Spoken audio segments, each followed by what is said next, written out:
Sosok Yuniara, siswa yang dinikahi mantan Kepsek di Cirebon, dapat restu meski terpaut usia 41 tahun. Mengenal sosok murid yang viral dinikahi mantan kepala sekolah di Cirebon, Jawa Barat. Ia bernama Yuniara yang saat ini berusia 27 tahun. Sementara mantan kepala sekolah itu bernama Karman. Yuniar kerap membagikan kisah cinta dengan kepala sekolah yang kini menjadi suaminya. Kisahnya ini dibagikan lewat TikTok miliknya Mijo Uniar hingga viral di media sosial. Adapun perbedaan usia keduanya adalah 41 tahun, yang mana Yuniara lahir pada tahun 1997 sedangkan suaminya bernama Karman itu lahir pada 1956. Yuniar dan Karman menikah pada tahun 2023. Kisah cinta beda usia itu dibagikan Yuniara mulai dari pernikahan mereka. Yuniara menunjukkan persiapan berbagai kebutuhan pernikahan termasuk foto untuk buku nikah, seserahan, kartu undangan dan lainnya.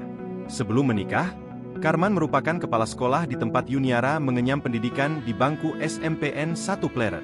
Saat itu, Karman diketahui memiliki istri, 3 anak, dan 2 cucu dari anak pertamanya.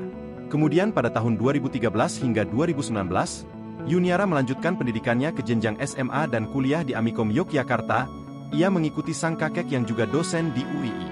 Sedangkan, istri Karman meninggal dunia pada 2021. Yuniara dan Karman pun disebutkan kembali bertemu. Saat itu, Karman diketahui memiliki istri, 3 anak, dan 2 cucu dari anak pertamanya. Kemudian pada tahun 2013 hingga 2019, Yuniara melanjutkan pendidikannya ke jenjang SMA dan kuliah di Amikom Yogyakarta. Ia mengikuti sang kakek yang juga dosen di UII. Sedangkan, istri Karman meninggal dunia pada 2021. Yuniara dan Karman pun disebutkan kembali bertemu. Yuniara juga mengunggah video transisi kebersamaannya dengan sang suami.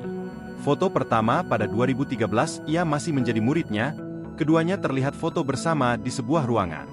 Kemudian di foto transisi selanjutnya menampilkan keterangan pada tahun 2023. Foto-foto itu menunjukkan persiapan hingga acara pernikahan keduanya.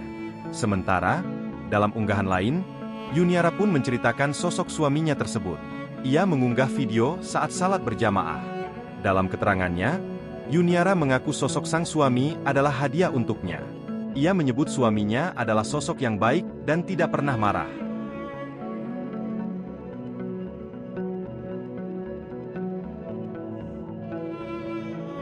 Download Tribun X sekarang, menghadirkan lokal menjadi Indonesia.